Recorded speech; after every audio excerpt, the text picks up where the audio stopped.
Hello. Hello, peace of Christ be with you, brother. Same to you.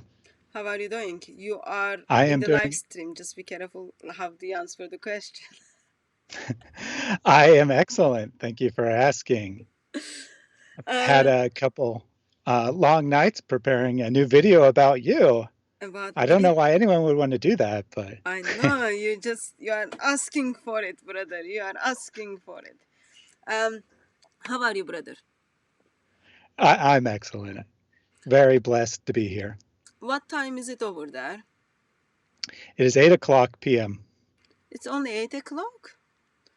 Yep. So I am right now. I am in the future, okay? And I just want to ensure you that whatever might happen in the future in 4 hours from now on, Lord Jesus Christ is still on the throne, okay? And you don't need to get excited about the future. I just been here, nothing different. Good to know. Yeah. So, brother, why don't you tell us a little bit about yourself, and then I love to get from you as much as you can teach us on Muhammad. Yes. Thank you very much for having me here. I am a Christian. I do not do apologetics or polemics as a professional enterprise. I just do it as a hobby. I've been doing Christian apologetics informally, just talking to individuals, not doing anything formal public speaking or anything like that, just talking to individuals, reading material and then applying it to my lives and whatnot for over 20 years now. About maybe 2.5 years ago, I started to become very interested in Islam, quickly discovered that there was a very large need in this area. And about a year and a half ago, under the encouragement of Islam Critiqued, I went ahead and launched a YouTube channel.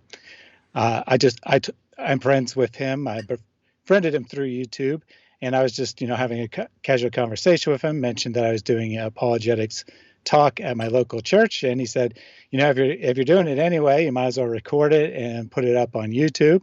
I didn't record it live, but I did record a version of it later, and then put that up. And then after a few videos, I started talking about Islam part of the time. And, over time, Jesus has been pulling me more and more towards this area, outreach to Muslims. Oh, well, we are very grateful for the way you are serving our crucified and risen Lord. So, apparently, it is the time where men called Muhammad stepped into history or tradition, depend which side you are looking. And today is apparently his birthday. Actually, yesterday, 5 minutes ago was his birthday, but it's gonna go on until tomorrow. So what have you got for us? What are the things you've got that we can learn from you in the intention that we simply use it to engage with Muslims? Well, first, I do have a birthday present for Muhammad. I brought some rocks. Okay, why would you bring rocks for Muhammad? This one's my favorite because it has a hole in it. Come on, brother. Why does he have a rock? I brought rocks to represent the material that the Quran was first written down on, at least according to the Hadith. When Muhammad would receive a revelation, no one would know that it was coming, or at least sometimes, like say he'd have a dinner party, and then the next day he would just tell everyone that he got a new revelation about how you shouldn't stay too long at people's dinner parties. It's very, very coincidental how this happened. Sometimes things would just be happening, and all of a sudden he'd get a revelation and tell everyone about it.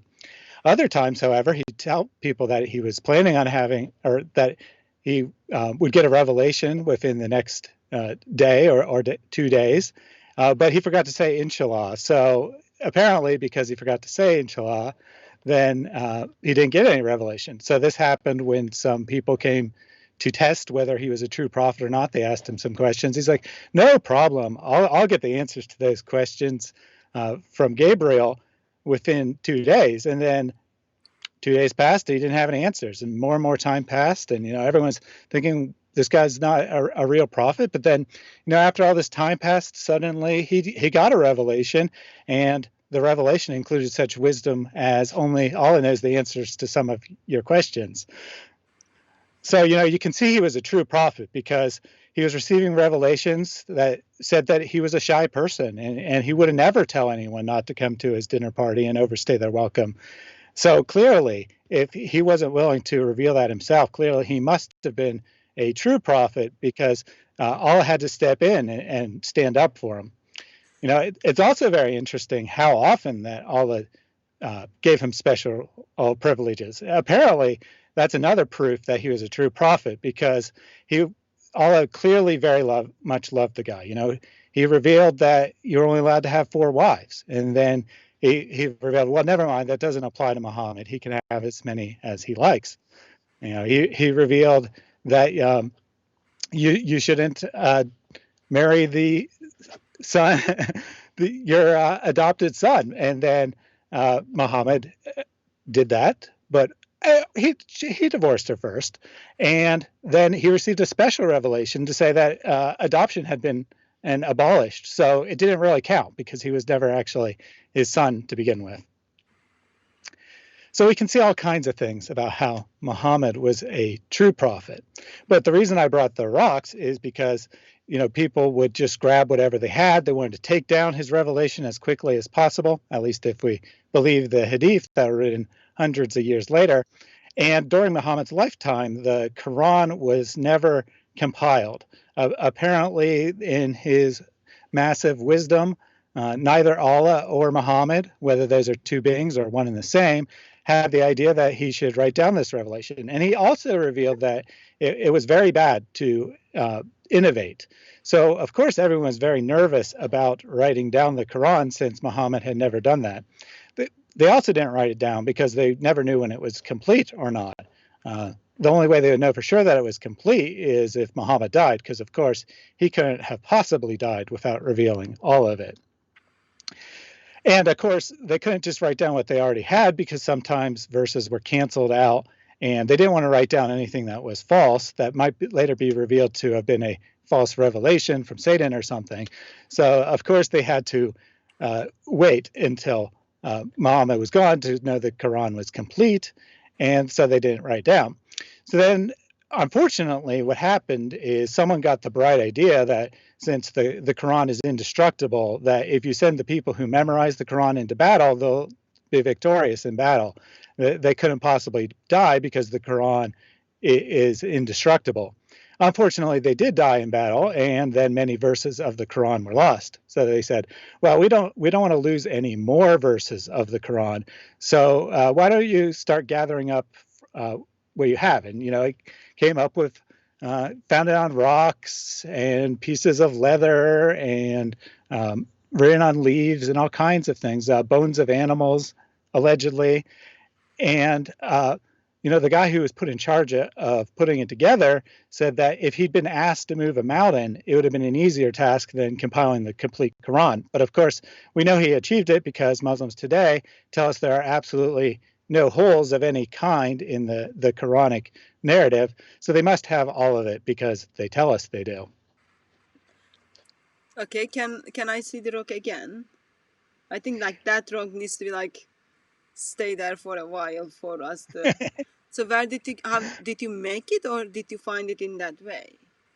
This is a rock that I had on my shelf for a while. I found it on vacation one year, and I kept it because of the hole. But it fit perfectly with today's theme, so I grabbed it. Very, very good. Very good. So, so it seems that you are not that happy that Muhammad is identified as prophet. Well, as I'm going to talk about later, I think he did a great thing. He took all the religions that were circulating in Arabia at the time, took some of material from each one, combined them all together, and then claimed it was absolutely pure monotheism. I mean, who wouldn't like a guy who united all the religions of the world and created a brand new religion that actually went back to the beginning of time and is actually always there, but somehow borrowed from all these different religions? I mean, how could this guy not be a prophet? Come on. I know. I am. You remind me. Actually, I haven't used that argument for a while. The inshallah argument, when for Muhammad, like he turns up to Mecca, and then they can't get into Mecca, and then reason they can't get everyone is ready.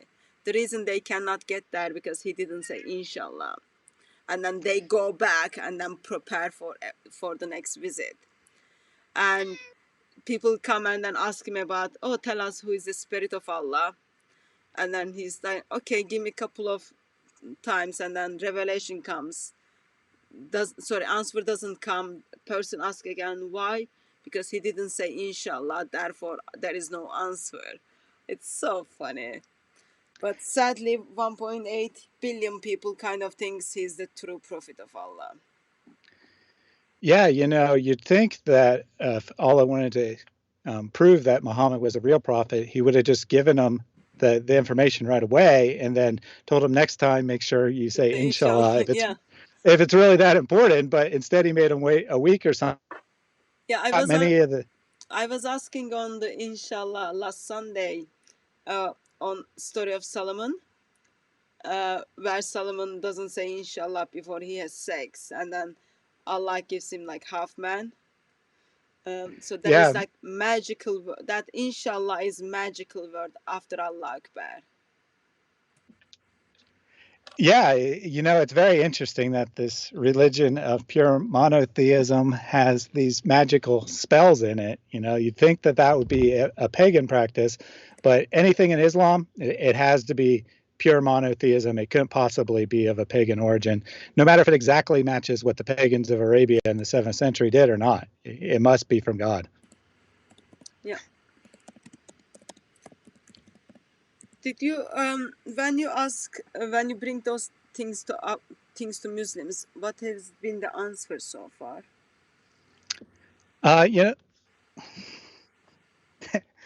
What is wrong with your cat? Sorry, the cat stepped on my headphones and knocked them out of my ears. I believe you asked what the Muslims have said in response. Yeah. Yeah. So, unfortunately, by far the number one response I get is just to ignore what I've said. They'll just talk about whatever they wanted to talk about and completely ignore whatever I say. Or they'll say, yeah, but the Trinity makes no sense, so Islam's true. Of course, they don't use those exact words, but that's essentially the argument they make, because they're like, yeah, that doesn't make any sense in Islam, but I'm not going to answer that. I'm just going to say your concept of God doesn't make any sense, so you shouldn't be criticizing Islam. Occasionally, someone will try to give a response, and they might say something like, well, the pagan people of Arabia, they had a little bit of the truth from the original revelation, and that's why they have a few similar practices. And they'll say things like I was saying sarcastically, that essentially these circular arguments where, Muhammad revealed it, so it must be from Allah. If Muhammad hadn't revealed it, if Muhammad hadn't revealed that we need to circle the Kaaba, we wouldn't do it. But he revealed it, so it must be a good practice. So, not very useful responses. Yeah, correct. I'm very active in the YouTube comments. I've had, I don't know, 1,000, 2,000 conversations with Muslims over the last couple years. And I don't have an exact count, but I'd say maybe 10 times I had a serious intellectual conversation with someone. All the rest of the times, 99+% of the time, it's either an attempt to attack Christianity or attempt to distract, or, these kind of circular arguments, or most commonly just a bunch of insults. And, it's really sad when you can't make any sort of argument and all you can do is insult people. I'm sure it is not personal, brother. Don't take it personal. No, I'm sure it's not as well. I always, some people get a little mean in the comments, and people who are followers of Christ, I should say, can sometimes get mean in the comments. I'm not saying that I'm perfect, that I have never lost my temper with someone either, but we need to remind ourselves that the Muslim is the victim here. They are trapped in an ideology that is purely evil, and they cannot see it because of the spiritual forces, and combined with normal human cognitive dissonance and whatnot, whereby you've been taught something your whole life. You can't accept the possibility that you were taught something wrong, so you find a way to justify it. And the Muslim ultimately is the victim here. There are, of course, some who know the truth about Islam and gladly embrace its violent teachings and whatnot.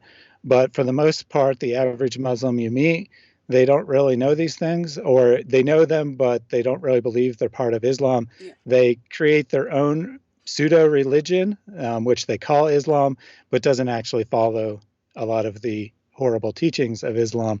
I'd say well over 99% of Muslims are much better people than Muhammad or Allah.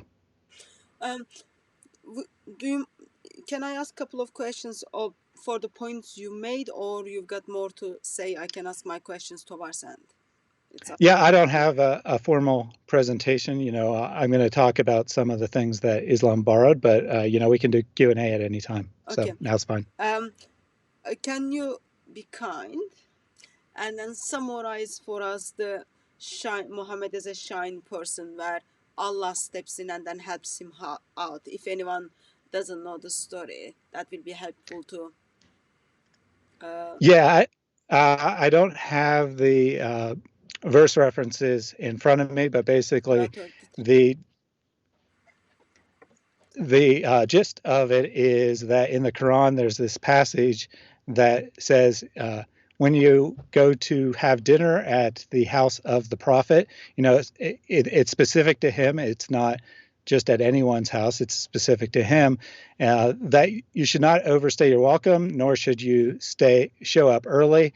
Just get there, have dinner, and leave.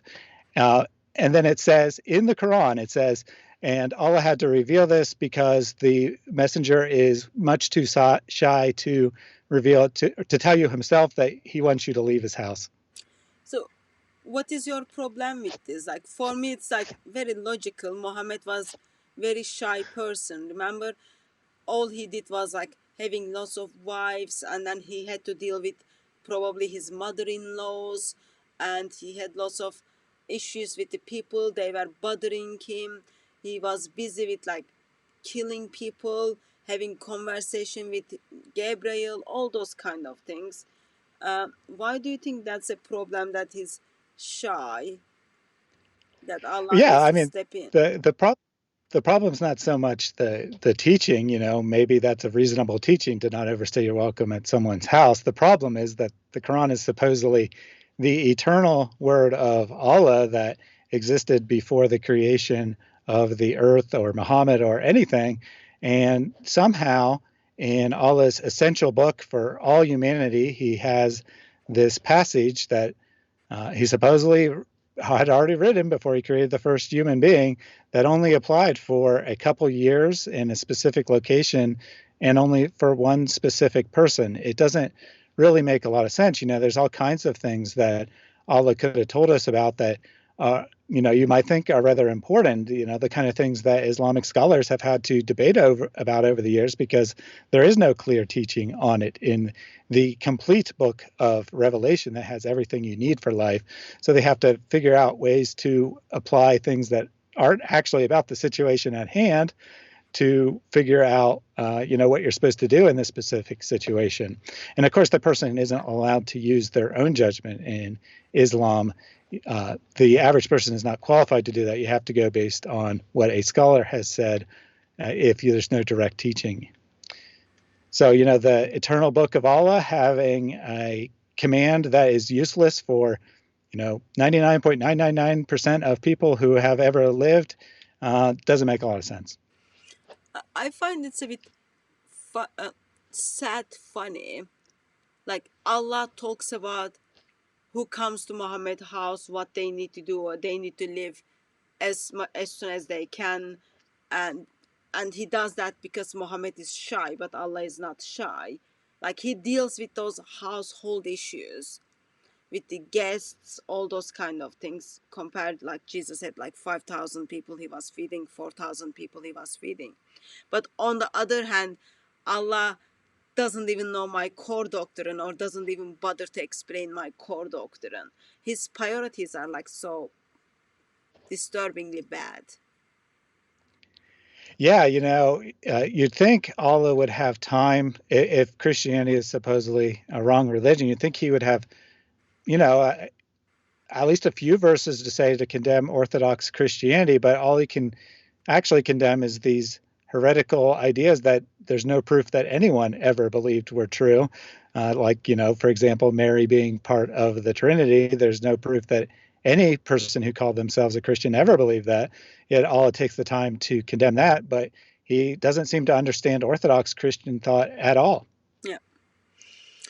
Okay, so we've got rocks, we've got inshallah, we've got Allah steps in to help shy person, and then we've got this very much disturbing story of how Allah breaks the marriage for the sake of Muhammad. Do you want to unpack that if anyone doesn't know the story? Yeah, this is definitely one of the most disturbing events in Muhammad's life.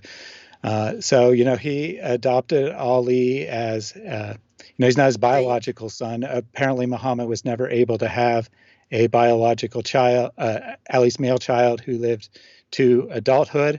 That's actually probably an invention, because there was a belief in Arabia at the time that prophethood was biological. So to prove that he was the last prophet, he had to not have a male heir. But regardless of that, he has his adopted son, Ali, who apparently marries a very beautiful woman. Zayd, you Muhammad. Yes, Zayd. Yeah. Muhammad is over at his son's house. Shows up unannounced, and Zayd's not wearing very much clothing, and he suddenly has this lustful desire for her. Apparently, at that moment, Muhammad actually was responsible. He suppressed that desire, and he thought that that's a bad thought. I'm going to go away. But Ali noticed that Muhammad was lusting after his wife. And he said, "Okay, I'll divorce her. I'll do that for you. I love you.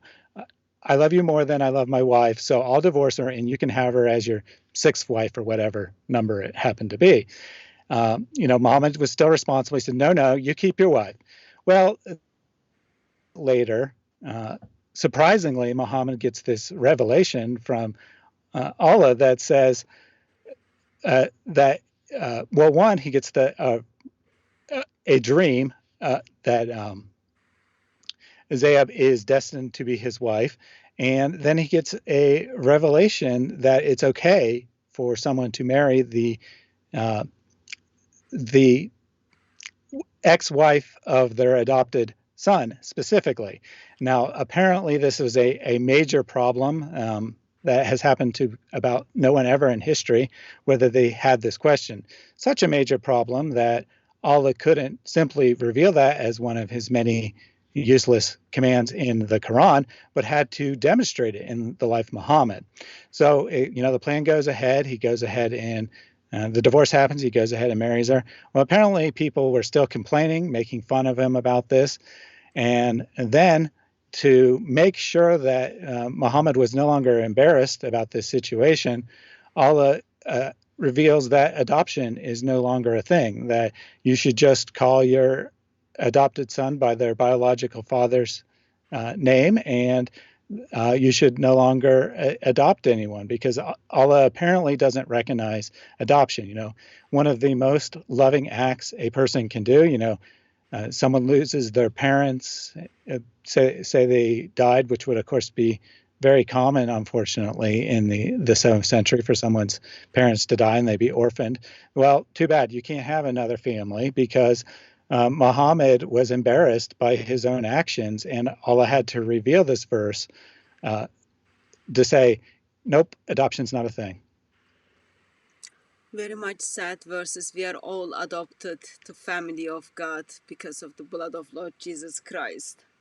Plus, we can do like physical adoptions in this world to give someone family, yet Allah steps in and destroys that beautiful, beautiful thing. Yeah, absolutely. In the Christian teaching in the gospel, we are all adopted children of God through the blood of Jesus Christ. And in Islam, there is no such thing as adoption. A coincidence? I don't think so. I think that the, evil forces, demonic forces behind Islam specifically wanted to get rid of that idea that you could be loved by someone who isn't your biological father. Yeah. So what I'll do is I'll give you time to tell us the beautiful Muhammad, and then I will plug out the questions from the chat. Please put @ in front of DCCI Ministries if you want to get my attention, and I will bring them up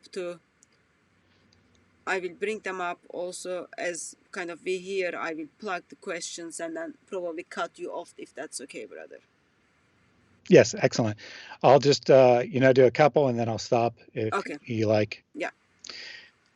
So the premise that I've already said is, since we are celebrating Muhammad's birthday, I am celebrating the fact that he borrowed from all kinds of religion.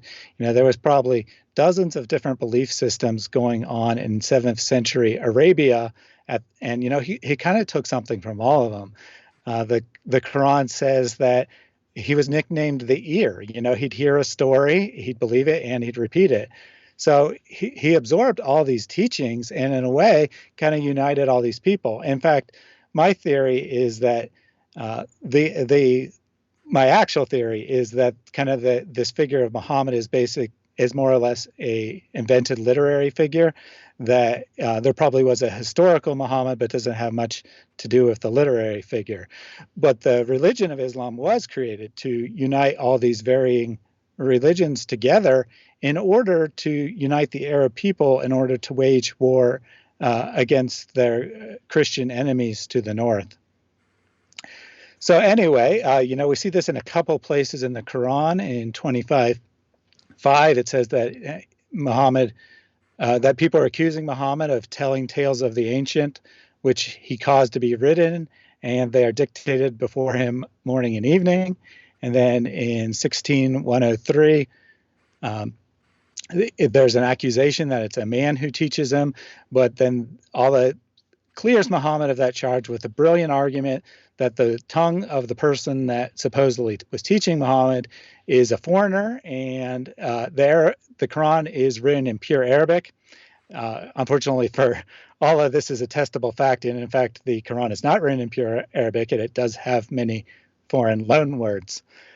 But anyway, I've done a couple presentations on this channel about source criticism, looking at some of the sources that underlie the Quran specific documents. Today, I'm going to talk more about theological ideas that have been borrowed rather than looking at specific texts.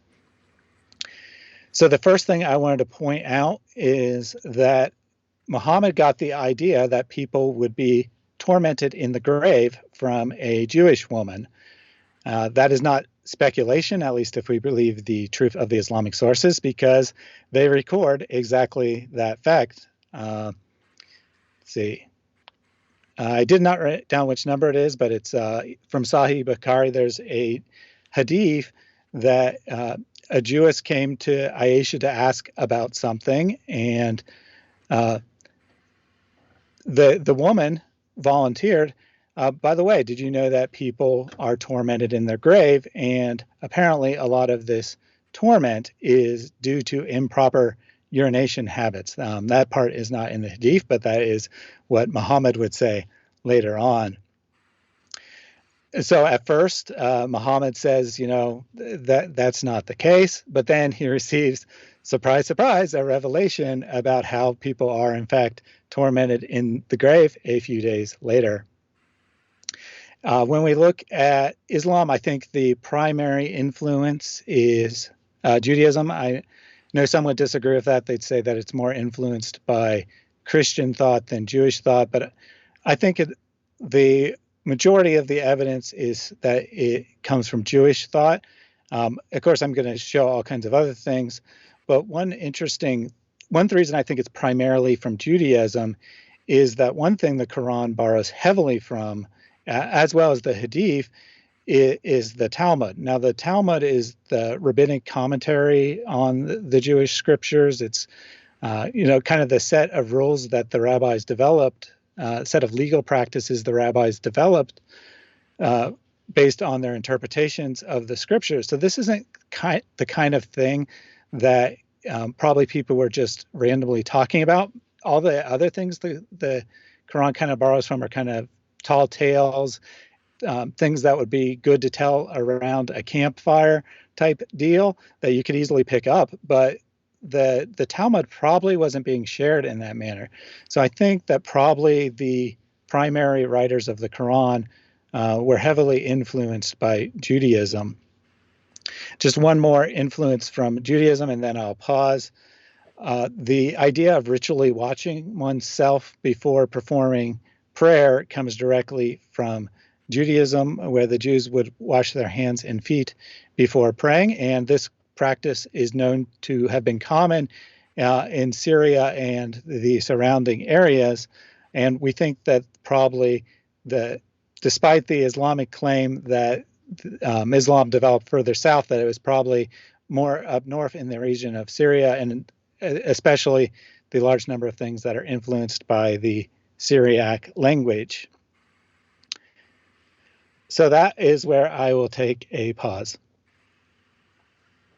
Okay, let me give time to individuals who are in the chat. So we've got 286 people are watching. If anyone has any question at this stage, please bring them up. Just practical question on this torchment in the grave. What is the main theological problem you have with it?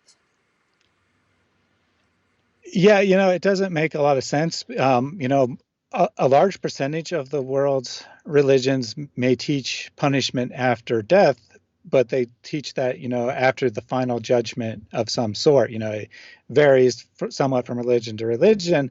But in this case, the torture in the grave happens before the judgment. So this is something that everyone suffers. Maybe jihadis get a pass and go straight to heaven. That part's not exactly clear. But for the most part, everyone is expected to be tortured. And it doesn't seem to serve any purpose. It's not like, Christianity thinks of hell as being torturous because it's a final separation from God. Part of the purpose might be to punish someone for their sins, but it's not like God is out there, poking someone, making them feel pain just for the heck of it. It's more that he takes away the natural protection that he provides to everyone. And as a result of being separated from him, they're tormented. Here it just seems to be that people are made to feel a lot of pain for no particular reason.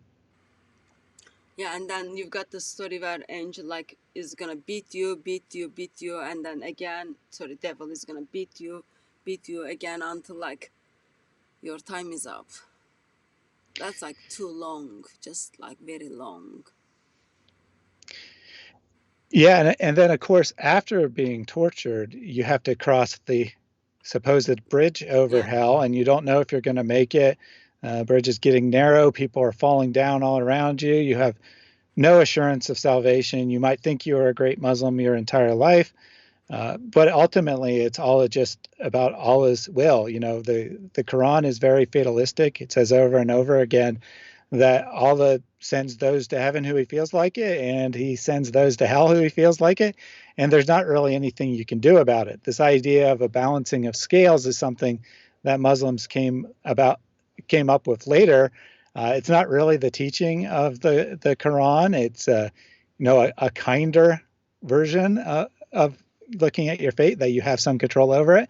But the Quran seems to think you have no control over it. And of course, Abu Bakr knew the same thing. And, he said that even if he had one foot in paradise, he still wouldn't believe that he was going to paradise, because he knows that Allah is very deceptive. Trick him for the heck of it into thinking that he's on his way to paradise, and then say, nope, you go to hell. Sorry. That is actually like very sad. Like, you can't even your 1 feet is in paradise, still you cannot be sure from the deception of Allah. Allah's standards are just changing like a pregnant woman.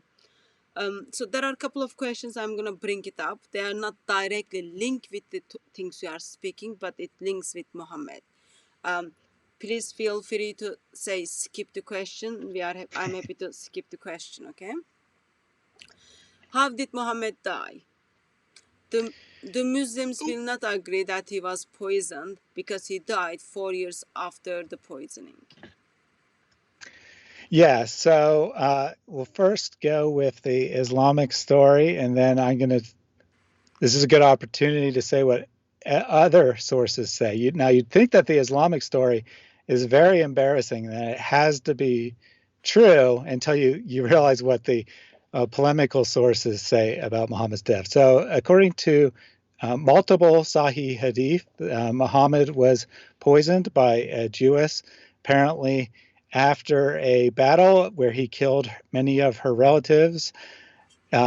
She offered to make him dinner, and he said, yeah, that sounds like a great idea. What could possibly go wrong here? She served him and his companions lamb. They all started eating it.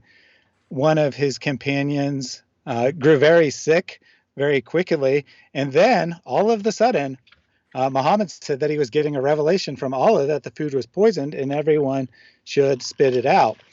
Amazingly, the hadith even tells us that the guy who ended up dying right away from the poison could taste the poison and thought that it was probably poisoned, but he saw Muhammad eating it, so he said it couldn't possibly be poisoned. Allah wouldn't allow him to eat a poisoned food. Now, if Muslims want to claim that Muhammad didn't die from this poison because he died 4 years later, well, then they're going to call Muhammad a liar, because according to the hadith, as he was dying, Muhammad said that he still felt the pain that he suffered from the incident at Khaybar, and that he was feeling his aorta being cut at that minute from the poison. So either you're saying that Muhammad doesn't know what he's talking about, which maybe he doesn't. Maybe he is really not a prophet. Maybe he really is just an ignorant person of the 7th century, but in which case, why are you claiming he's a prophet? Or he was correct, and that he died from the poison, from his aorta being cut. We know scientifically speaking that a poison can definitely kill you right away, or it can, cause internal damage, that you can have long-term side effects from it. If you don't take enough to kill you instantly, it doesn't mean that you don't suffer anything. It's not like it's an either or. You can have some effects, and those effects can leave you in poor health, and then you can indirectly die from the poison even many years later. And of course, the other funny thing here is that the Quran declares that if Muhammad was not a true messenger of God, that he would die by having his aorta cut. So, it's just one of those amazing coincidences in Islam. Now, as I said, you may think that story is so ridiculous that it would have to be true, but the largely Christian polemical sources that predate the writing of any of the hadith tell a different story. And for the most part, these same sources are accurate about the rest of Islamic history, or at least are in agreement with the hadith. They take a polemical tone to it, but they basically tell the same details, just with a different perspective. According to these sources, Muhammad was going around claiming that the end times were coming soon, and that as a sign, when he died, he would be resurrected after 3 days. Not hard to figure out where he might have borrowed that idea from. Apparently, he died of ordinary causes. Then his companions expected that his body would resurrect, so they didn't bury him. Well, after a couple of days, his body started to stink. So they were like, "What's going on here? Why isn't he resurrecting?" Well, he said he was going to, so he's going to just relax. They put his body in a house, and then wild animals came and they ate his body. A lot of historians doubt the truth of this because the body being eaten by dogs is could be a polemic stolen from the Bible. But the rest of the story is congruent with the Islamic sources. We don't, of course, find anything complete. We don't find this story in them, of course, but we do have some weird hadiths about people thinking that Muhammad might revive and about his body stinking after some time, and then they finally burying him and such like that. Thank you very much for that, brother. I think you can make the next argument, and then if I have questions, I will step in again. Sure. So I thought I would save Christianity for the end, since there's some interesting aspects of what Islam may have borrowed from Christian, or at least pseudo-Christian sects. So the next one I have on my list is Zoroastrianism. Yeah, sorry, just a moment, brother. Those of you who doesn't know the reference for the dog to eat the flesh, that's the story of Jezebel in the king's account, Ahab and Jezebel. So Jezebel's flesh is being eaten by the dogs. Sorry, brother, there were comment on the chat on that. No problem. Go ahead. Yeah, so the next one is Zoroastrianism. Zoroastrianism certainly predates Islam. It was very prevalent in what is now Iraq and Iran. Muslims might object to say, well, that isn't where where Islam originated, but of course we are looking at this from a historical basis, not just assuming the truth of the Islamic narrative to prove the Islamic narrative. And even if it did arise in Central or Southern Arabia, that doesn't mean there were no Zoroastrians in that region. There were certainly some, even if it wasn't the dominant religion of the region. So there's a couple of things which appear to be borrowed from Zoroastrianism. The one is Muhammad's night journey, where he ascends into heaven. This is just briefly mentioned in the Quran, but it's described in more details in the Hadith. And when we look at the story in particular, as it's expanded in the Hadith, we see that it's extremely close to a story about a priest of Zoroastrianism named Artaxerxes. He went into a trance, and then he went up to the heavens for guidance, where he met an angel, and then he passed from one utopia, as they're called in Zoroastrianism, to another, but basically the same thing as passing from one heaven to another. Just as Muhammad ascended up through the heavens and met different characters, the character in the Zoroastrian story meets different characters as he ascends up. There is some linguistic parallels between the tree in heaven, between Zoroastrianism and what is found in the Islamic sources. And then there's also another story in Zoroastrianism where its alleged founder, Zoroaster, also ascended into heavens. And while he was there, he interestingly obtained the permission to go to hell. That part obviously doesn't occur in the Islamic story. So a reasonable proposition is that, Muhammad heard these stories second or third hand, kind of just people telling these stories. And it was like, those are some interesting ideas. And then they ended up making their way into the Quran and the Hadith. Also in Zoroastrianism and in Islam, the devil character has the name Azazel, which derives from the Bible. The name derives from the Bible, in Islam, but the description of this character very closely matches the description put in Zoroastrianism rather than the biblical description. And of course, the name is just, in the Hebrew Bible, is a scapegoat, so it has absolutely nothing to do with demons or the devil or anything like that. Let's see.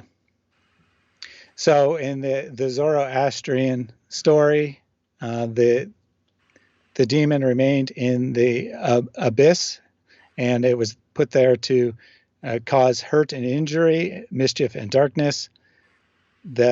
One of the good gods of Zoroastrian knew about it, and they kind of went back and forth for 3,000 years. This is kind of the heart of Zoroastrian religion, this fight between good and evil, the balance between bad and good. And then one final thing that was quite possibly borrowed from Zoroastrianism is this idea of houris, what the Quran has as, these eternal virgins that you can deflower.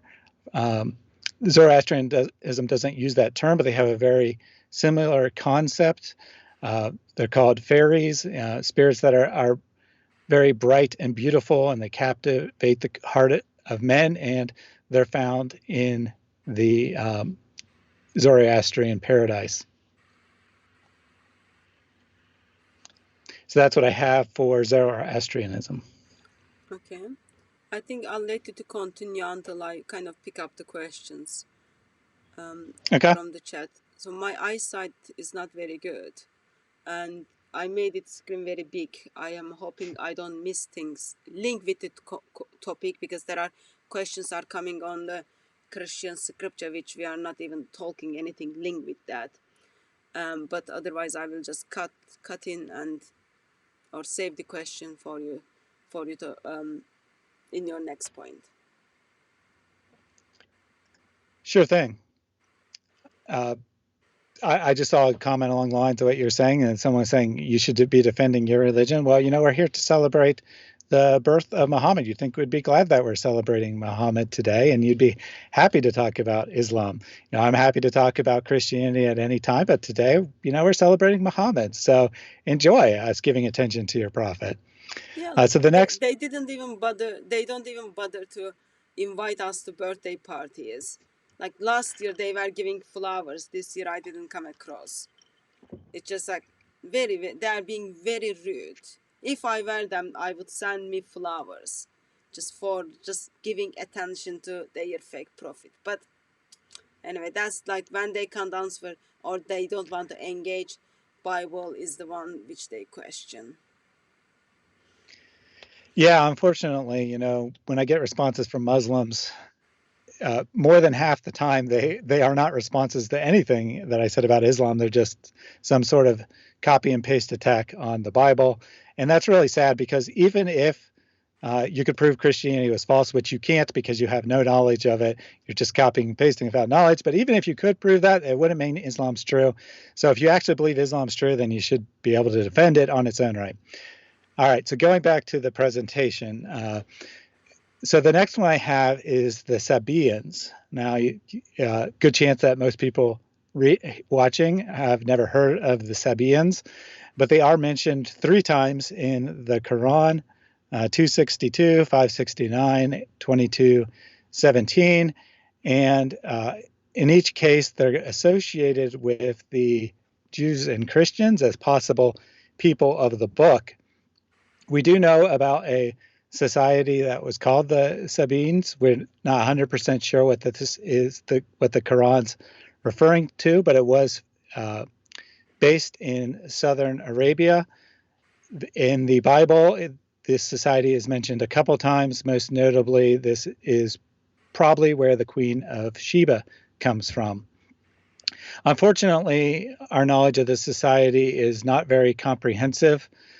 They did not particularly write down a lot about their religious practices, and the society was wiped out by a flood. I think it was 586, in any case, shortly before the advent of Islam. This they had already kind of fallen as a society, but the remnants of the society were wiped out by the flood. And then this is a theme that we'll see several times, that during the 7th century, a lot of documents apparently disappeared. A lot of these groups we know a lot about, but we don't know anything about what was happening in, say, the 7th and 8th century.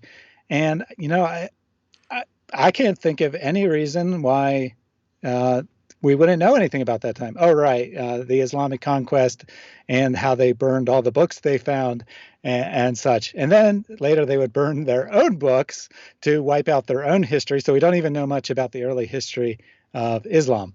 But getting back to the point, we don't know a lot about this society, but at least if we believe the writings of later Muslims, there's a lot of connections between their religious practices and Islam. They apparently prayed 5 times a day. They fasted 1 month out of the year. I believe is the last month of the year for them. They would make pilgrimages and venerate the Kaaba. And here's the thing, though. They were definitely, what we know from as actually definitely historical fact from the surviving inscriptions and such, is that they were definitely polytheist. They were definitely astrological based, that they looked to the stars for signs, and they worshiped the stars. And the fast was apparently dedicated to the moon god, whose name happens to be Sin. Not making that up. That's his actual name. And it's very interesting that the Islamic festival of Ramadan is centered around the cycles of the moon. Of course, that's not conclusive, because lots of things in Islam are centered around the cycles of the moon.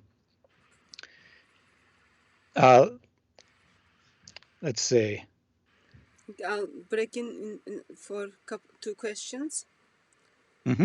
So, did Muslims copied 5 prayers a day from pagans as well? So if we believe the Islamic sources, they claimed that this group practiced 5 prayers a day. It's certainly not definitive that that's where it actually came from. It's quite possible that the later Islamic scholars were making up beliefs of these people in order to make them appear to be earlier Muslims, so to speak, who just kind of went astray, since the Quran seems to think that this group was in the same line as Jews and Christians. An alternate theory about where the 5 prayers comes from is that it was based on the Christian liturgical cycle, that there's fixed times of prayer for each day for the monks and whatnot, and that the belief was absorbed from there. And Christianity, it was just a matter of tradition. It wasn't a important religious matter, but for practical reasons, the monks had set times of day where they would pray. And since there are numerous possible liturgical influences on Islam, it's thought that that's possibly the origin of 5 prayers as well. Thank you. This is a deep question, but like probably lots of things in it. But is there anything Muhammad did not copy and paste from other traditions? Yeah, I mean, I think that he had some unique revelations. For example, we were talking earlier about how he got the revelation that dinner guests shouldn't overstay their welcome. I seriously doubt that was copied from another religion. There are numerous things in the Quran that are of somewhat more important theological significance than that we don't have evidence of direct copying. That doesn't rule out the possibility they were copied, because, like I said, our records from this period are really spotty. We don't know what everyone believed and practiced at the time, but it's certainly possible that he came up with some new things on his own. Thank you. I think also a person needs to wait kind of until end to get some ideas what else he kind of cheated, and then that will give some ideas. Excellent. So the next one I have on my list is Manichaeism.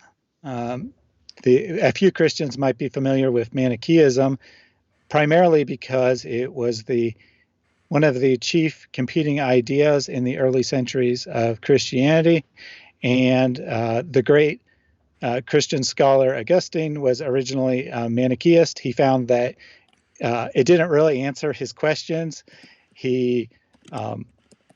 But he kind of stayed with it, and he kept being promised that this one guy, he knew everything about the religion, and when he showed up, they'd have answers to all his questions. This isn't a borrowing, but it is kind of an interesting parallel with Islam that, you're told, just don't worry, the scholars have all the answers. You don't need to learn anything for yourself. You don't need to think for yourselves. Just wait till the great scholar comes and he'll have all the answers. Getting back to the actual, a little background about what Manichaeism is. They had kind of this elaborate cosmology struggle between good and evil, in particular that the material world, the world we live in, is evil, and the only way to have good is to escape the material world, and kind of similar to Plato's ideas that there's this alternate world that doesn't have physical things that is somehow parallel to the world we live in that is good. It was very popular in Mesopotamia, in the Iraq and Iraq region. Very interestingly, it's said, and again, the records are spotty, so we can't be 100% sure which way the borrowing went, but it's definitely said by Manichaeism that Mani, their prophet, was the final prophet, and that he was a prophet in the line of Jesus. Now, I think we can see another religion that has that same philosophy, that there's just their prophet coming along, and apparently, at least if we believe these sources, Mani claimed that he was the paraclete, the helper, or what Christians view as the Holy Spirit. So this isn't the first, and of course now Muslims, in their desperation to find Muhammad in the Bible, try to claim that Muhammad is the paraclete. So that's definitely another interesting parallel there. We do know for sure that Manichaeans in Iran during the first 2 centuries of Islam were trying really hard to synchronize their religion with Islam. Many people who were followers of Manichaeism became very prominent people in the Muslim society. And we know that it was definitely influential on Muslim thought. Obviously, this would be after the time of Muhammad, but we definitely know that the more mystical elements of Islam were highly influenced by this religion.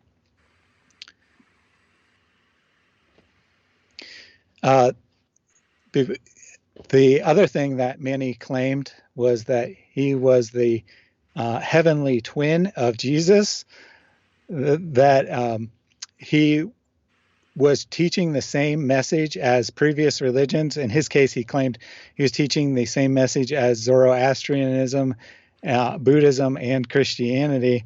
How you unite all those, I don't know, but it's probably no more ridiculous than claiming that Islam, Christianity, and Judaism all teach the same message.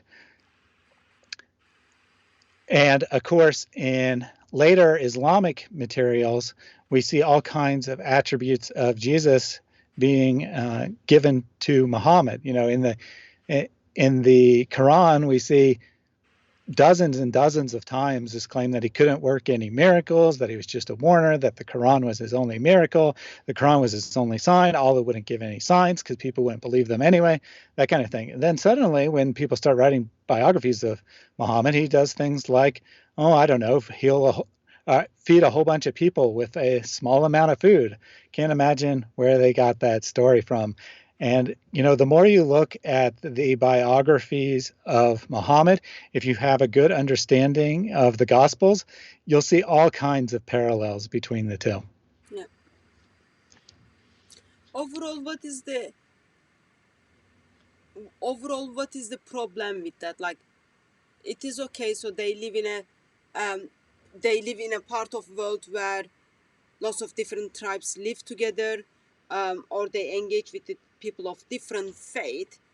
And since Islam is the continuation of previous books, and also Islam is for whole world, why do you have a problem for Islam to copy and paste Yeah, you know, that's certain an similar excellent stories? question. There basically would be two Muslim responses to this. One, they would just deny it, say you're lying, that kind of thing.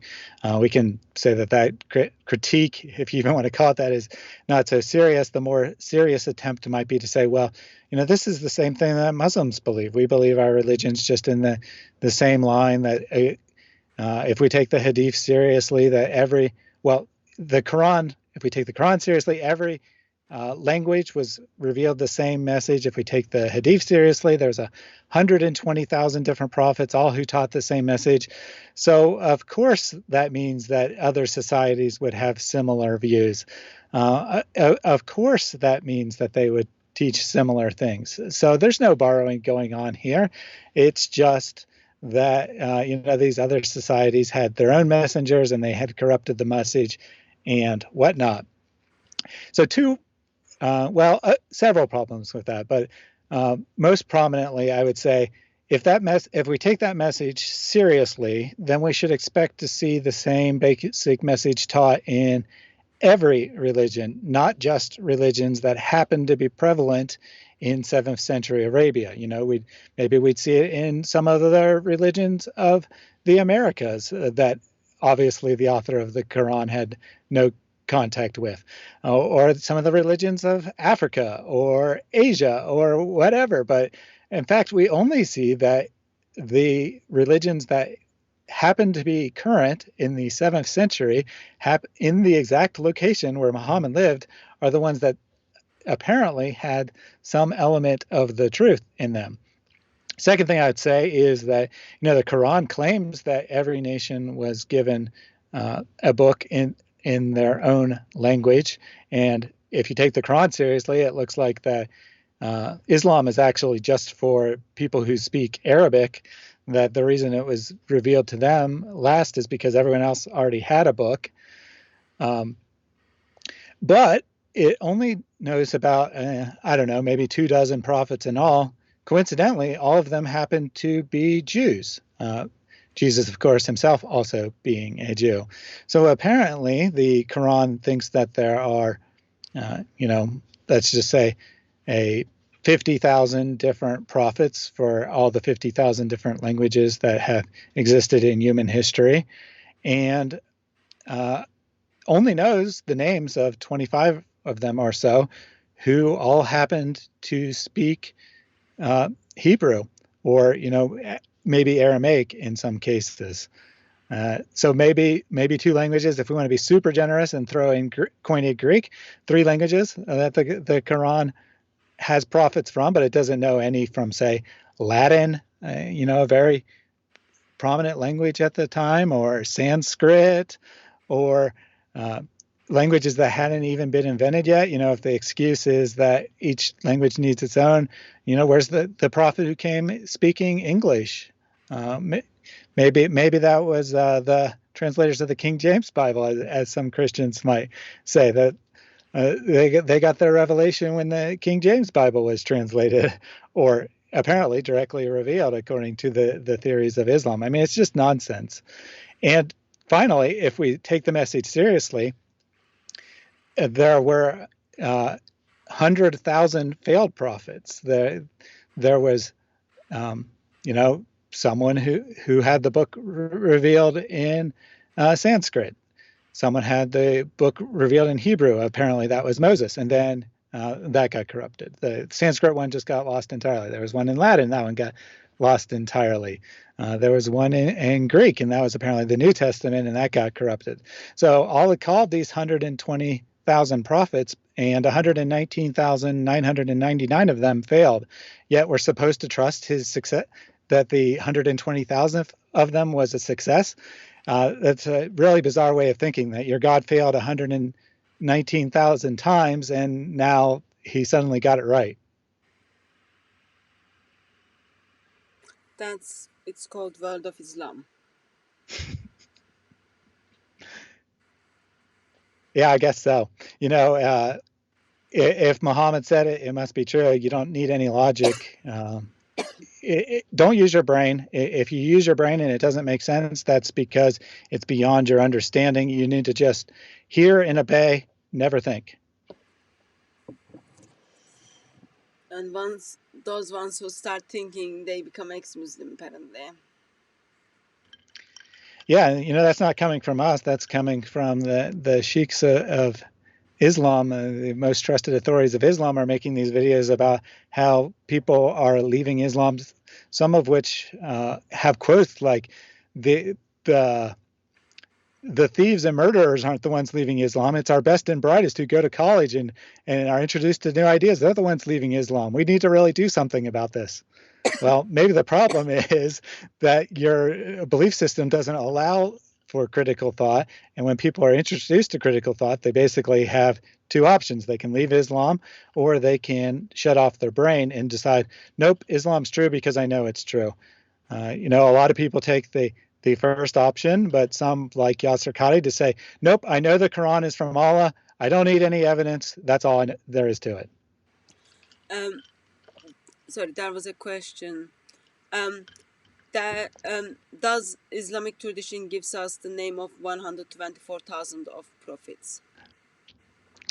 That would be a no. The only prophets that are known about are the ones that also happen to occur in the Bible, or at least distorted names that are now associated with biblical characters based on, you know, the stories that they're associated with.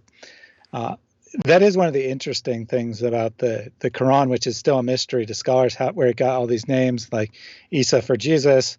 You know, there's multiple theories, but none of them are really all that satisfying.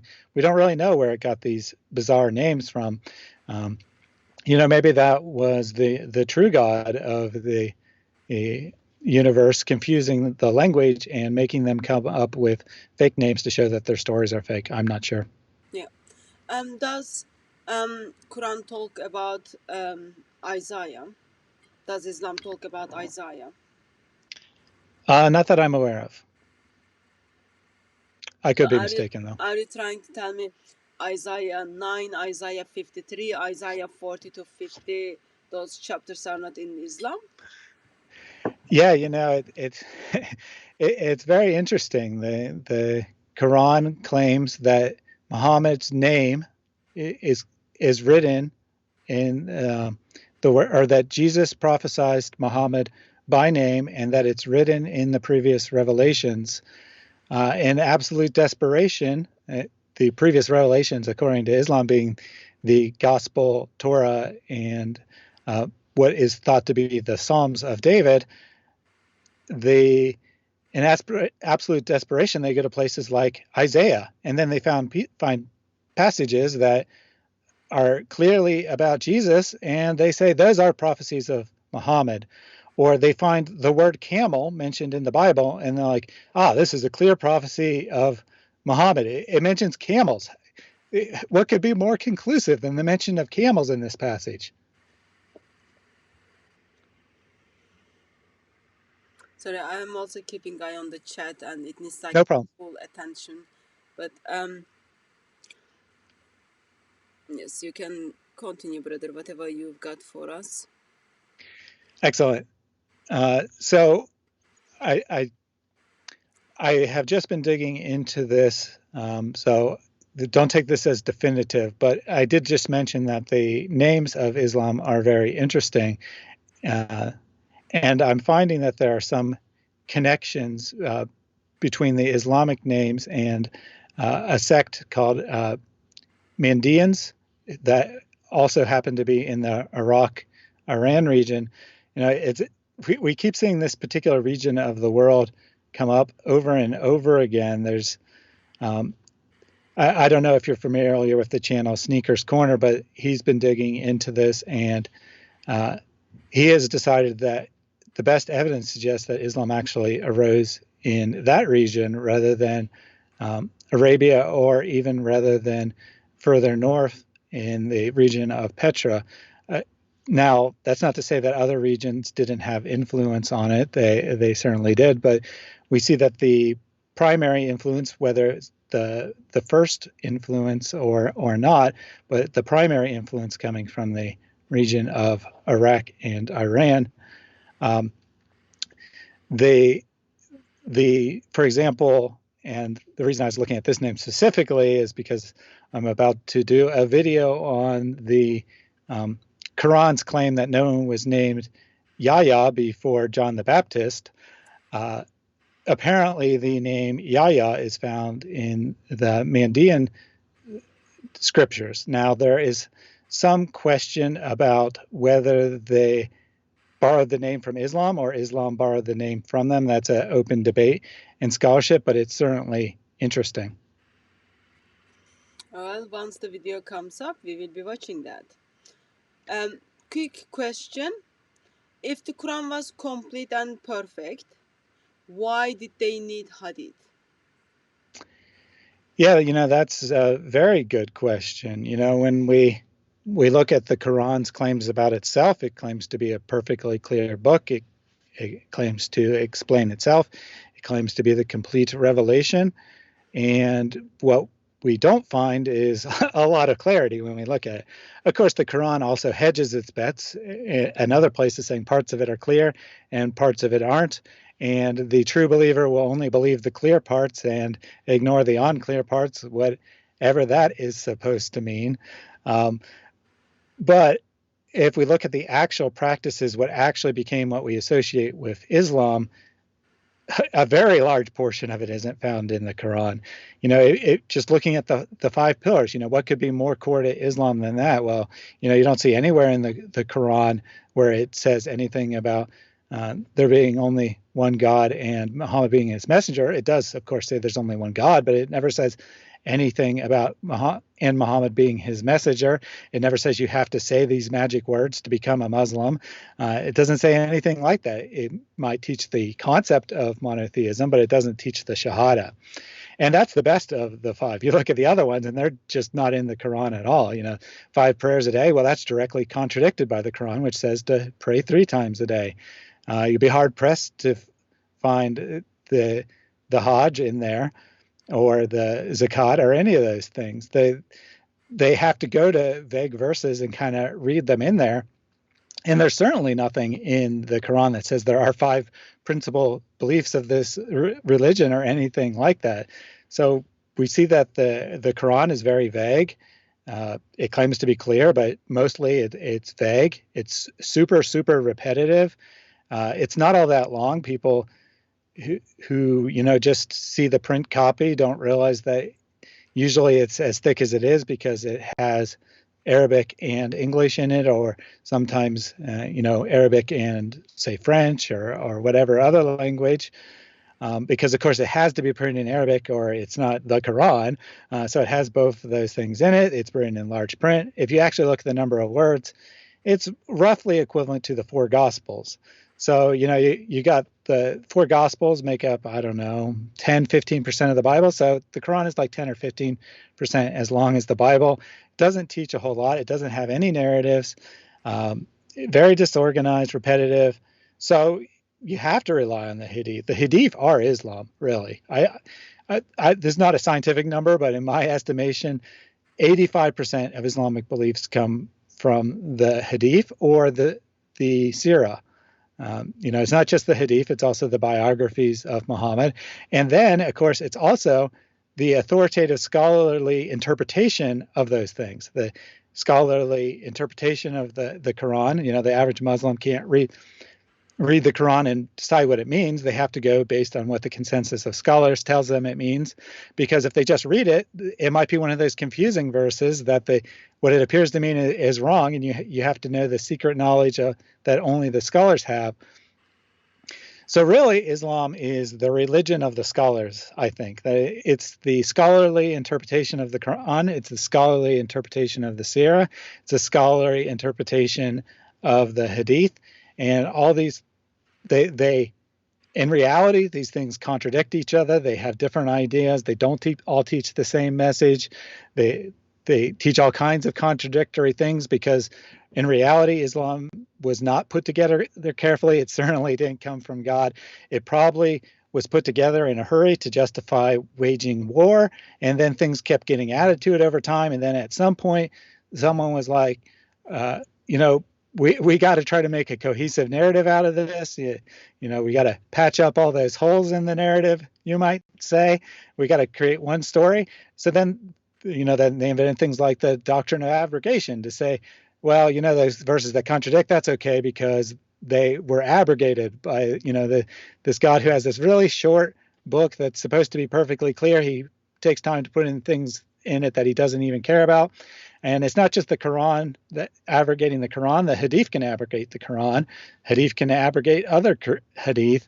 It's all just a giant mess. And abrogation is the scholarly doctrine invented to make it into one cohesive thing. So the average Muslim, if they just look at the sources, they're going to get really confused. They're going to say, "What in the world is going on here?" And then that's really dangerous, because if you start doubting in Islam, that is akin to disbelief. And of course, if you leave Islam, whether you make an explicit declaration or not, you're under a potential death sentence. So whether they consciously realize it or not, most Muslim children learn to stop asking questions and just blindly follow whatever they're taught. Yeah. Also, just quick addition to the question. Yes, Quran does claim to be perfect. There is no contradiction in it. It's with all the details and you don't need anything else.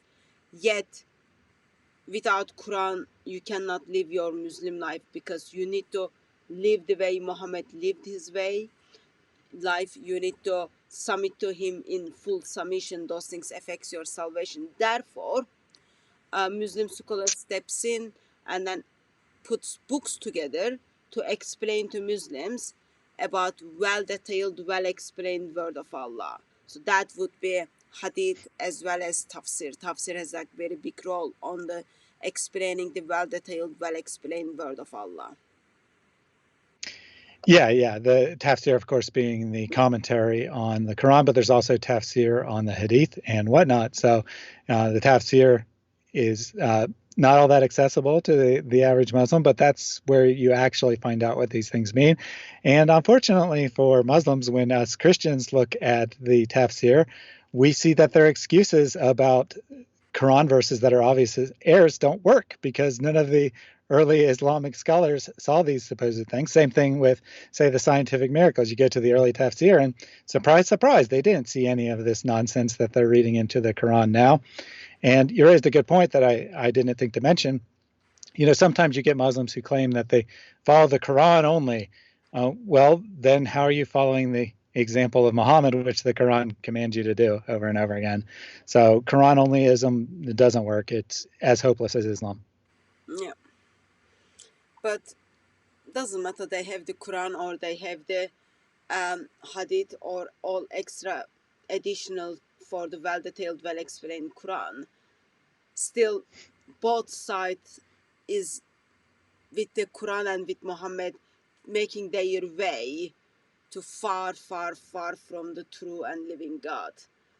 So both sides, Quran only or all of these other groups, they all need our crucified and risen Lord. Yes, absolutely.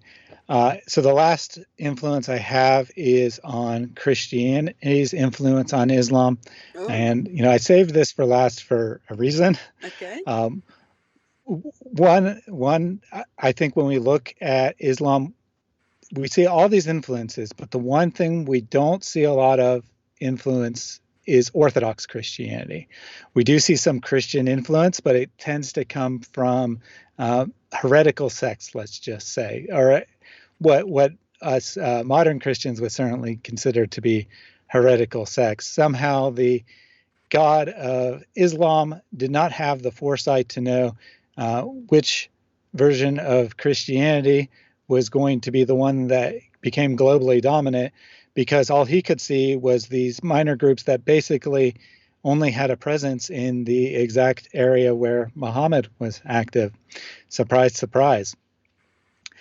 And then, of course, the other reason being is that we want to close out with the Christian message. So basically, there was three groups that were active in Arabia during the 7th century. At this time, the the canonical New Testament had not been translated into Arabic. So the text certainly was not easily accessible. The ideas sometimes, of course, were transmitted orally. I mean, it was oral culture that would be the primary way people would hear ideas, but the text of the Bible was not available in Arabic. So it was easy to make a claim such as, my name is written in the words of Jesus. He prophesied about me. So anyway, the three groups that were active in the region at the time were Arianism. Arianism was a strong controversy in, like, say, the 3rd and 4th centuries. It was definitely on the decline by this time, but it was declared heresy by the Orthodox Church, and people who still followed this in many cases had fled southward into Arabia. Arianism holds that Jesus is indeed the Son of God and that he was begotten by the Father and that he's distinct from the Father. But they teach that Jesus was subordinate to the Father. So in effect, that there was two gods, that he was not co-eternal with the Father, that he was possibly a created being, a sort of demigod or lesser God that was created to interact with the world. Monophysitism, it was is just kind of a generic term for a doctrine that Jesus only has one nature, typically that he's purely divine, that he has no human nature. This is more, it comes in a number of forms, but the form that would be relevant to our discussion was usually labeled by opponents as tritheism. Their opponents attacking that they have three gods because they don't recognize the human nature of Jesus, and so forth. Nestorianism is probably the one that Islam chose to adopt. Nestorianism is somewhat similar to Orthodox Christianity, but it rejects the hypostatic union. If people are not familiar with that fancy theological term, the hypostatic union is the two natures of Jesus, that he is both fully human and fully God at the same time and in the same place, and that they are joined together in the one person of Jesus Christ. So the Nestorians held that Christ had two loosely united natures. They didn't teach that he only had one nature, that he was purely human or purely God, but that rather that he was both divine and human, but that this was somehow a single nature, and that his human nature had been absorbed into his divinity. So their idea was that Jesus is not the same thing as the Son, that the person Jesus Christ was not identical to the Son of God, that they were the human Jesus was united with the divine Son of God, and the two distinct beings united to have one nature. It seems to have been the most common form of Christianity in the region. We kind of see some echoes of it almost explicitly in the Islamic sources. They talk about a monk named Nestor, which is probably a confusion of him being a Nestorian monk rather than his name being Nestor. And interestingly, the other belief of the Nestorians that they held really important was rejecting the specific title God-bearer that was given to Mary in Orthodox Christianity.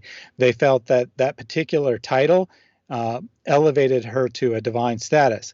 Now, we see in the Quran that it says Mary is not divine.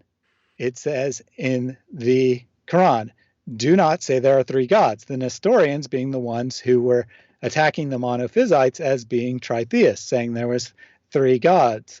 So we can see how their ideas about, or their polemics against other Christian sects is kind of what the Quran adopted. It took those attacks and said, yeah, I agree with those attacks.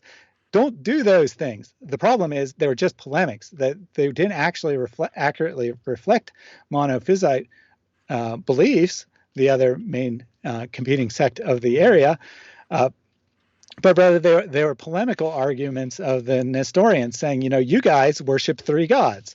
Well, the God of the Quran doesn't know that that's not a real Christian belief. Instead, he says, yeah, don't worship 3 gods. What's wrong with you people? They claimed that the title given by Orthodox Christianity to Mary of being God-bearer made her a divine being who gave birth to a god, because of course in the pagan pantheons it was quite common for gods to give birth to other gods. So they felt that giving her that title made her a divine being. So then the Quran says, hey, Mary's not a god. What are you doing?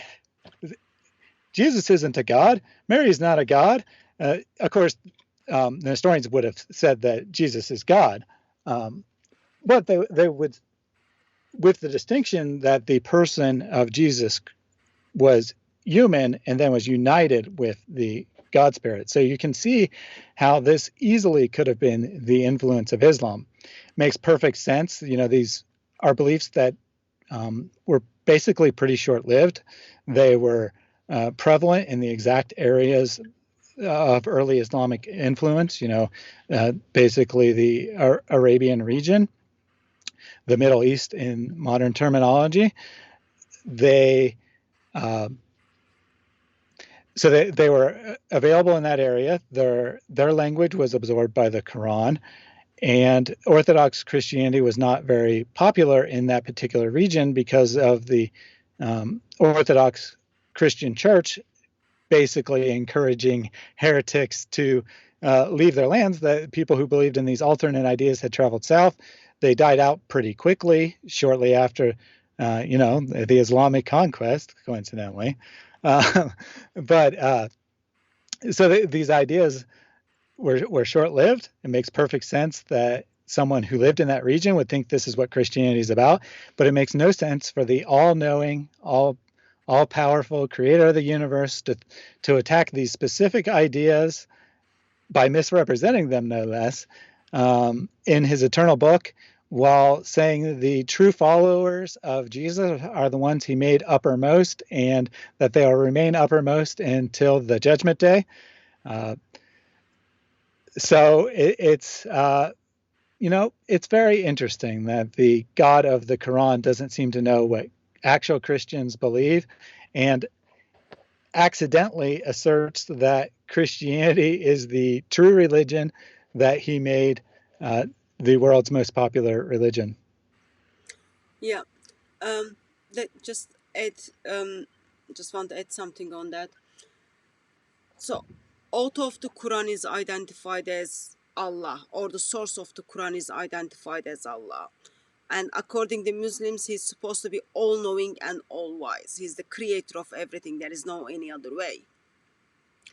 And if the informations in the Quran, any information, doesn't matter what it is, but any information in the Quran, if does not meet with the history or with the commenting on something which is not actually there, such as if the information in the Quran discredits the historical evidence, that means Quran cannot be from God. If the information in the Quran discredits the teachings from the previous books, that cannot be from God, it can be only from man. And then what we have is Quran denies the historical event of death of Lord Jesus Christ. Plus, Quran, source of the Quran is Allah, doesn't even understand the Christian view of doctrine of Trinity. There might be lots of different groups out there, maybe 5 people in one group, even maybe 20 people in one group, even like thousands of people in one tribes. But Allah is the one is making comments on the Christian faith, Allah should know what he taught, if he's the God of the, if he's the God from the eternity beginning to eternity end, he should know what he taught in Christian scripture.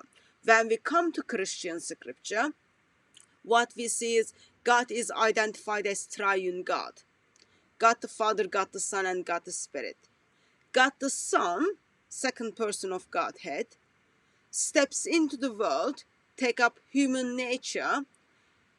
Divine nature and human nature unites. None of them takes over one another, but they unite.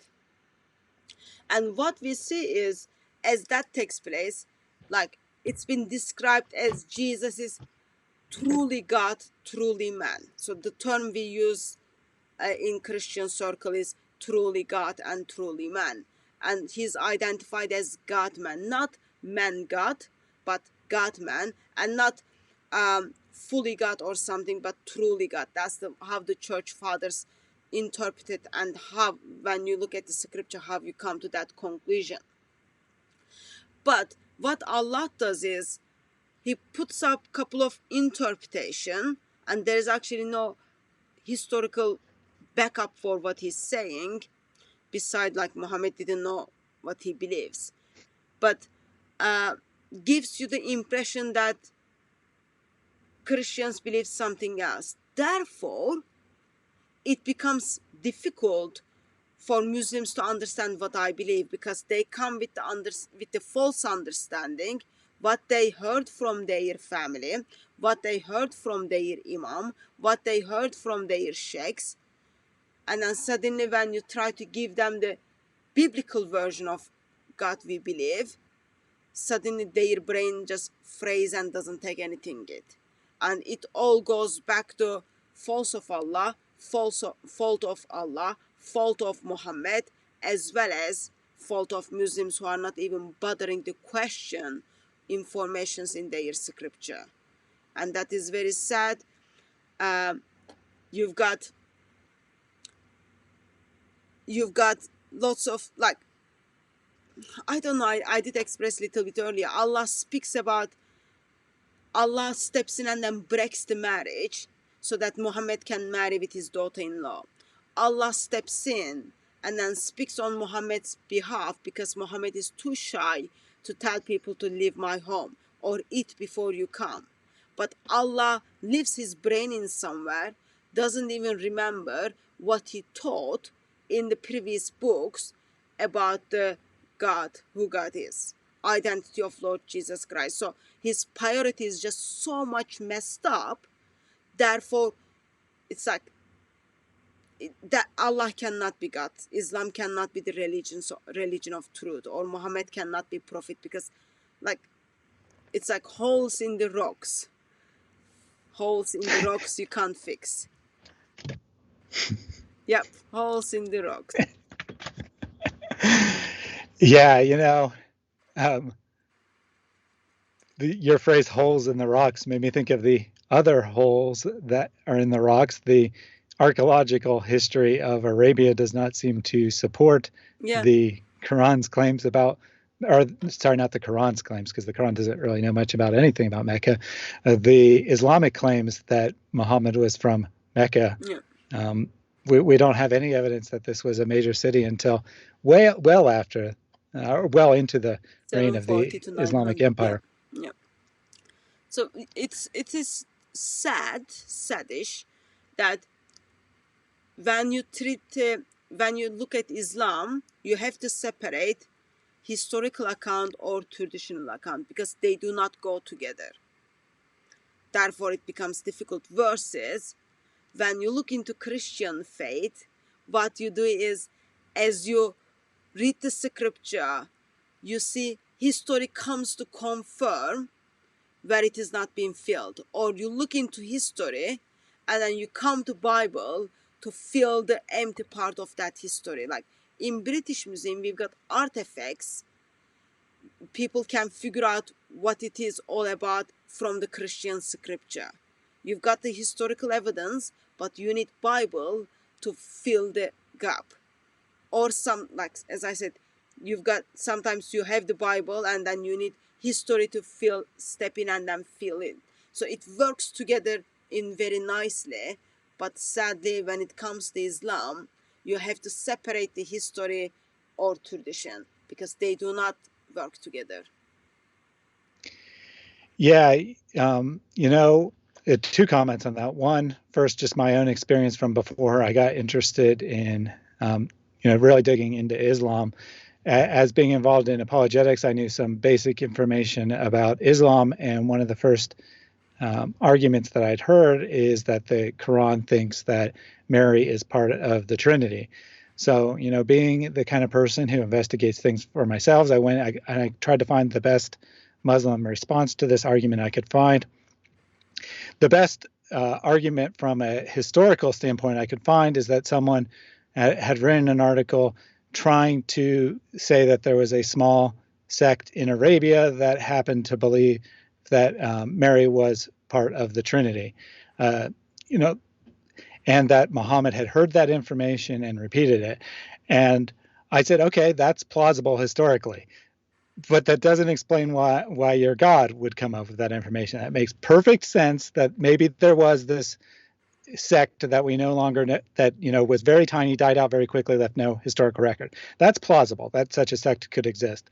What is not plausible is that the God of the universe would choose to condemn that particular sect that had no relevance on history, and he knew it would have no relevance on history, and ignore the Orthodox Christian belief. So that's the one thing I wanted to say.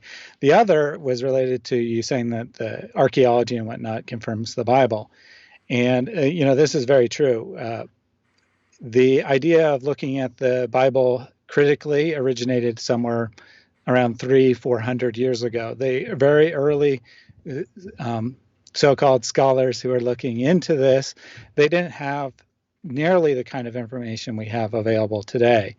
They just basically had the text to go with and their own judgment. So they looked at it, they said, X, Y, and Z couldn't possibly be historical events. There might be a historical core, but this has been added on.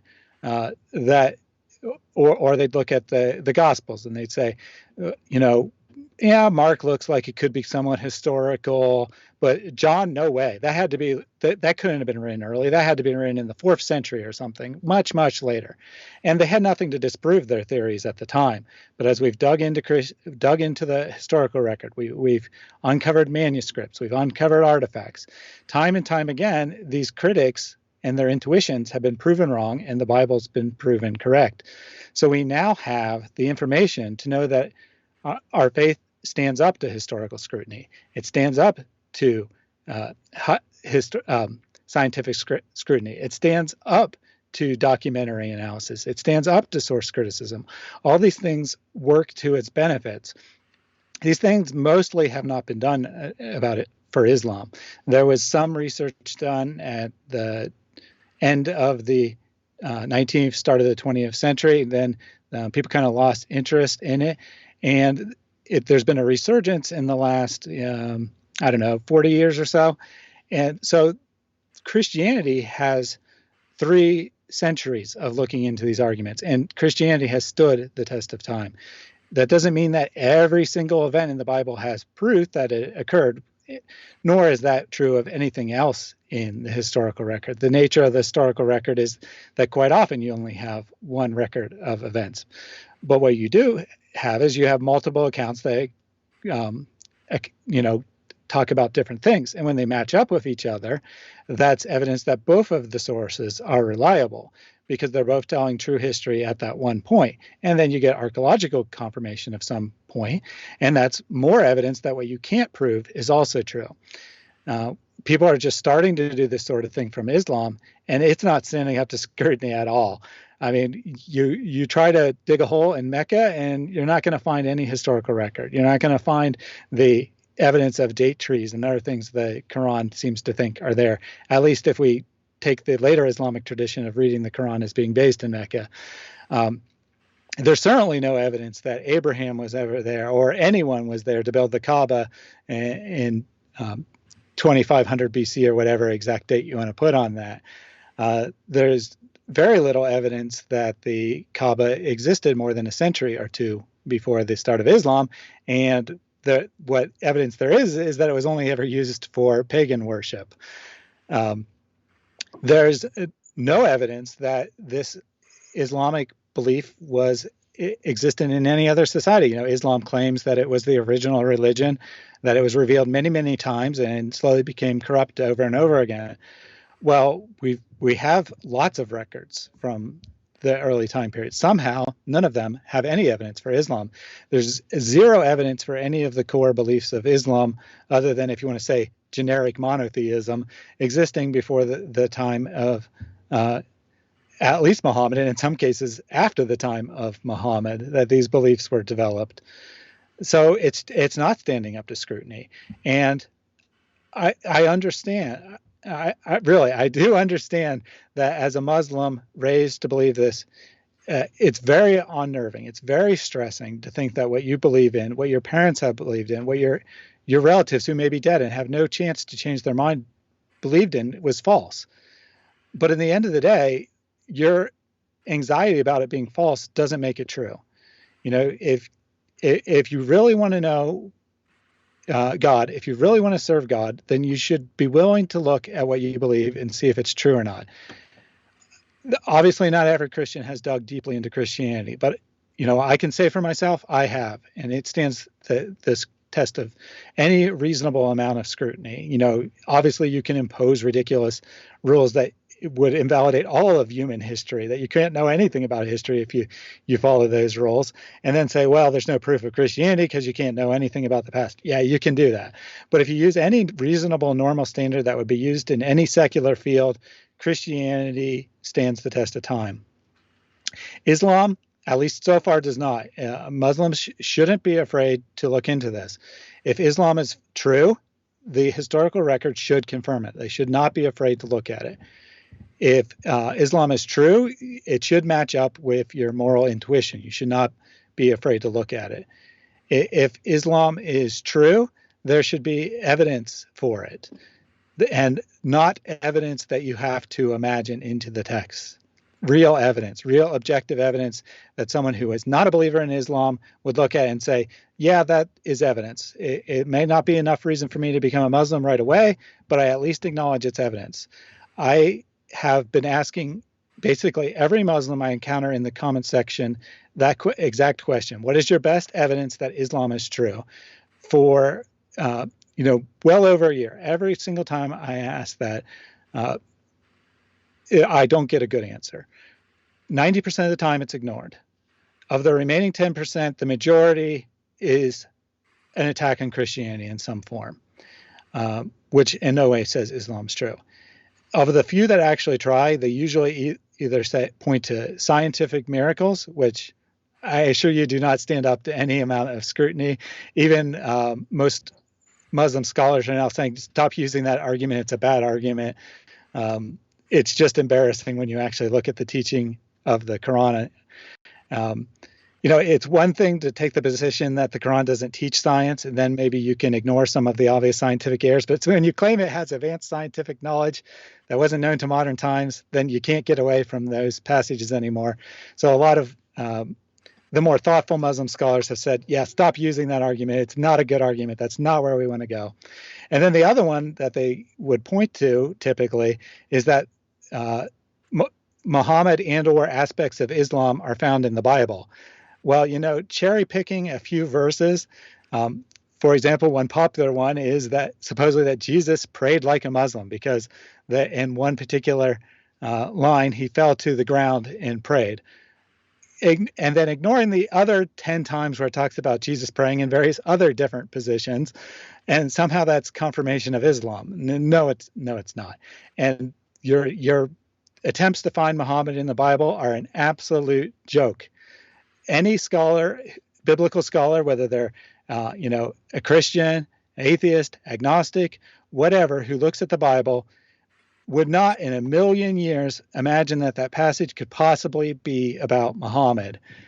You say there's a prophet like Moses to come, and then you point to really trivial things like Moses was married. Oh, great. Well, that describes most men who ever lived. And you ignore that the text explicitly tells you what it means to be a prophet like Moses. One, it means to be an Israelite from among his brethren. Two, it means to speak face to face with God, a claim that is explicitly denied about that Muhammad did. You know, he could not possibly have talked directly to God. He can only speak through an angel. And three, he worked many signs and wonders to authenticate his message. If we take the Quran seriously, Muhammad could not work any miracles. And if we look at the later sources of Islam with any degree of objectivity, we can see that the miracle stories are typically borrowed from the life of Jesus, and the details are just changed and claimed it's about Muhammad. So there's no evidence that Muhammad was anything like Moses in any way. Other than really trivial things like he being married, or he leading a large group of people, or I've even heard people say that he was a man. Well, okay, great. That's not evidence. And then there's a couple other. He brought a law. That's probably as close as they can get, is that he brought the law to being like Muhammad. But of course, did Muhammad actually bring the law, or was that actually later? Because the Islamic law seems to have come much later than the time of the Quran anyway. So that would be my takeaway message to any Muslims who are watching and are objective. If your religion's true, you shouldn't be afraid to objectively look at it. Think about things and not just blindly believe something because you were taught to believe it. If it's false, then you should also want to know that. You shouldn't want to follow something that's false just because it's easy. Truth exists, and if you seek it, you will find it. And a good place, when you realize Islam is false, a good place to go would be the man who claimed that he was the truth, i.e. Jesus, and then proved that his message was true by rising from the dead, something no mere human being could do. Amen. Thank you very much, brother. Thank you very much for helping us to think through actually how really and more seriously false Islam because of what Muhammad is claiming and because what Allah is claiming. So I really appreciate that. And hopefully, I think there were a couple of things new to the individuals. So if you are one of those people who kind of, oh, I never heard that before, please do watch the video again, because it will be helpful for us to learn the materials in the intention we want to use those materials, those arguments, those informations to help Muslims to walk through the bridge Lord Jesus Christ already built for them. Bridge is already built by eternal Son of God with his death and his resurrection. And it is in this stage that are the individuals whom eternal Son of God met with them where they are at. Are they going to accept the proposal Son of God does to them? Would they want to be his? If that is their answer is yes, then they will walk through that bridge which is already built for them. But for that to be happen, we need to ask basic questions to the Muslims, help them to think through, and then give them the alternative of our glorious gospel. Spirit of God does his part, we do our part. And with that, hopefully we will have more logical Muslims, more thinker Muslims, which we will identify them as ex-Muslims. So that's the kind of overall goal.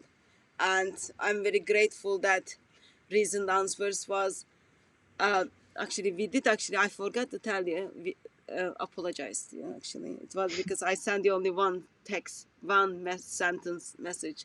Thank you very much for willing to change the time slots and being available. I really appreciate it. I had some issues yesterday, just came on before the live stream, and I had to cancel yesterday live stream, and then I had to plug in Tony Costa in, and you were willing to change your timing. I really appreciate that.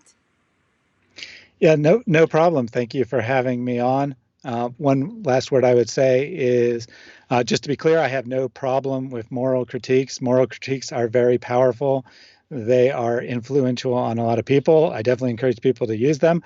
But if you're uncomfortable making the moral arguments, especially in real life, or it can be uncomfortable to ask someone why their God and prophet is so immoral, the historical argument is much more neutral in a way, that you're just asking why is there no authentication of the Quran? Why does the historical record not match up with Islamic claims? It can be less offensive, less aggressive. There's a time and place to be aggressive. The moral argument is probably the most powerful for getting people to actually leave Islam. But when you take other arguments, those are also effective, and they might allow you to talk to someone who otherwise would just get angry and walk away. So whatever you are using, we remember our goal is those individuals will walk through the bridge Lord Jesus Christ built. And we disciple them, we equip them, and then they go out to the world to make sure they reach other Muslims to make them ex-Muslims. That's overall goal. But let me check something. Oh my God, there are 276 people are still watching. It's like nearly early morning here. Thank you very much for everyone who stayed with us this long, because we started at 8 o'clock and it's nearly 2 o'clock in UK, and I think it is in the States just 10 o'clock or something. Yep, just a couple minutes before yeah, 10. Yeah, night just started there, but morning is in here. It's another day Lord made for us. So thank you very much everyone who stayed this long and then joined us in the chat. I'm sorry, I made my screen bigger so that I can see those writings, and it's much brighter, but probably I missed lots of your questions. I apologize for that. Hopefully we will fix that by next week. And tomorrow evening I do have Brother Usama and Jay joining us from 8 o'clock and 11 o'clock to talk about Muhammad. So Muhammad will born, live and die tomorrow, and then history will come and demolish all that tradition. So that's kind of summary of tomorrow's live stream, and that's gonna be another long live stream. So therefore I think I'll let individuals to go and have your bedtime sleep, or go and have your beauty sleep, whatever you would do at this time, and we will see you all tomorrow. And thank you so much for brothers and sisters in the admin who moderate and then keep people in order. And of course, huge thank you to Muslims who try to join in to distract as well as try to make case for their profit. I think clearly it's another day that Muhammad wasn't being able to defend it. So that is just shame for tradition and shame for history. But we don't expect much. Brother, once again, thank you very much. I'll probably see you soon. Thank you. And just one quick note: if you had important you didn't get a chance to, we didn't get a chance to address, just leave them in the comments. I'll check the comments. Oh, people leave lots of comments. Maybe email, maybe. Yeah, put them in the comments, and we keep eye on and try to respond to them. If we miss if you leave it in 6 months from now, I probably won't see it. But if you leave it in the next day or two, I'll try to answer it. Yeah. And beloved ones, may our crucified and risen Lord silence you with his love. And dear Muslims, we pray that one day you will be silent with the love of our crucified and risen Lord as a part of Christian family. So we will see you tomorrow evening for another live stream. God bless you all and sleep well.